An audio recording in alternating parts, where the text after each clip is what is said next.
الرجیم بسم اللہ الرحمن الرحیم الحمدللہ رب العالمین الصلاۃ والسلام علی سید الانبیاء والمرسلین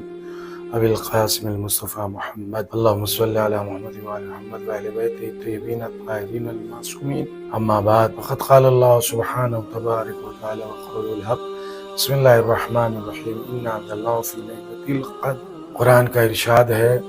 لیلۃ القدر یعنی شب قدر کے سلسلے میں، اس کی عظمت کے سلسلے میں، قرآن کے نازل ہونے کی اس رات کو اتنی عظیم رات ہے کہ اللہ نے یہ کہا کہ ہم نے اسی شب قدر میں ہو یعنی قرآن کو نازل کیا۔ انا انزلناہ فی لیلۃ القدر، ہو یعنی قرآن، ہم نے قرآن کو نازل کیا فی لیلۃ القدر شب قدر میں۔ وما ادراک ما لیلۃ القدر، تمہیں کیا پتا اور کیا معلوم کہ شب قدر کیا ہے، یعنی اتنا مالک کا کہنا ہی، سوال ہم سے کرنا اور پھر خود ہی جواب دینا کہ تم نہیں جانتے ہو شب قدر کو کہ اس کی عظمت کیا ہے۔ لیلۃ القدر خیر من الف شہر، شب قدر جو ہے 1000 مہینوں سے یعنی 83 سال 4 ماہ سے بہتر ہے۔ کیوں؟ اس لیے کہ اس میں سال بھر کے امور کے فیصلے کیے جاتے ہیں، اسی رات میں ملائکہ نازل ہوتے ہیں اور بلند ترین فرشتے حضرت روح القدس جبرائیل امین کا نزول و امام زمانہ کی خدمت، سب حاضر ہوتے ہیں آپ کی خدمت میں، اور وہ تمام اعمال پیش کرتے ہیں جو سال بھر میں ہونے والے ہوتے ہیں، لہذا اس شب کو جاگنا چاہیے۔ آئیے ہم پہلی شب قدر جو 19ویں شب قدر ہے اس کے سلسلے سے گفتگو کرتے ہیں۔ کچھ چیزیں مشترک ہیں ان تینوں شبوں میں، یعنی 19ویں شب قدر، 21ویں شب قدر اور 23ویں، جو اعمال پیش کر رہے ہیں یہ تینوں میں مشترک ہیں۔ وہ کیا ہے کہ غروب آفتاب سے پہلے غسل کرنا، غسل کرتا ہوں میں شب قدر کی نیت سے، مثلا 21ویں ہو تو 21ویں، 19ویں ہو تو 19ویں، 23ویں ہو تو 23ویں، غسل کرتا ہوں میں 19ویں شب قدر کا وطن اللہ، اور 3 مرتبہ سر و گردن کو دھلے، پھر دائنی طرف پھر بائیں طرف۔ یہ ہو گیا غسل آفتاب کے غروب ہونے سے پہلے کر لے تاکہ نماز مغربین کی اسی غسل سے پڑھ لے۔ دوسری چیز شب داری کرنا، عبادت کرنا اس شب میں بہتر ہے۔ 2 رکعت نماز شب قدر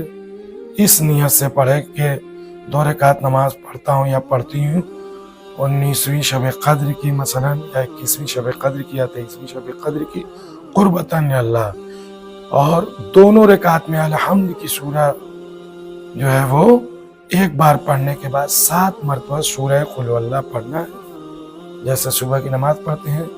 7 مرتبہ قل اللہ صرف پڑھنا ہے دونوں رکعت میں۔ نماز صبح کی طرح سے ختم کرنے کے بعد پھر بیٹھ کر 70 مرتبہ استغفر اللہ و اتوب الیہ پڑھنا ہے۔ یہ پڑھنے کے بعد اعمال قرآن ہے، یعنی مستحب ہے کہ قرآن مجید کو ہاتھ میں لے کر کھولے اور یہ دعا پڑھے، اللہم انی اسألک بکتابک المنزل وما فیہ وفیہ اسمک الاکبر واسماؤک الحسنى وما یخاف ویرجى ان تجعلنی من اتقائک من النار۔ اس کے بعد پھر اپنے لیے حاجت طلب کرے خدا کی بارگاہ میں، مومنین کے لیے، اپنے والدین کی مغفرت کے لیے، امام زمانہ علیہ الصلوۃ والسلام کے ظہور کے لیے، اور تمام جو ہے حج و زیارت سے متعلق اور ان جگہوں کے جو مشاہد مشرفہ ہیں، اتباعت عالیات ہیں، ان کی حفاظت کے لیے دعا کرے۔ پھر امام محمد باقر علیہ السلام سے منقول ہے کہ قرآن مجید کو یہ تو ہاتھ میں لے کے پڑھنے والا تھا، اب یہ سر پر رکھ کے قرآن مجید کو یہ پڑھے، اللہم بحق ھذا القرآن وبحق من ارسلتہ بہ وبحق کل مومن مدحتہ فیہ وبحقک علیہم فلا احد اعرف بحقک منک۔ پھر بے کا یا اللہ 10 مرتبہ، بے محمدین 10 مرتبہ، بے علیین 10 مرتبہ، بے فاطمہ 10 مرتبہ، بالحسن 10 مرتبہ، بالحسین 10 مرتبہ، بے علی ابن الحسین 10 مرتبہ، بے محمد ابن علی 10 مرتبہ، بے جعفر ابن محمد 10 مرتبہ، اسی طرح سے بے موسیٰ ابن جعفر 10 بار کہے، بے علی ابن موسیٰ 10 بار کہے، بے محمد ابن علی 10 مرتبہ کہے، بے علی ابن محمد 10 مرتبہ کہے، بالحسن ابن علی 10 مرتبہ کہے، اور بالحجت القائم کھڑے ہو کر 10 مرتبہ کہے علیہ السلام۔ ٹھیک ہے،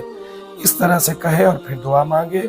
تمام مومنین مومنات اپنے والدین امام زمانہ کے ظہور کے لیے، اور اسی طرح سے علماء کے سایہ امراج کرام کے لیے۔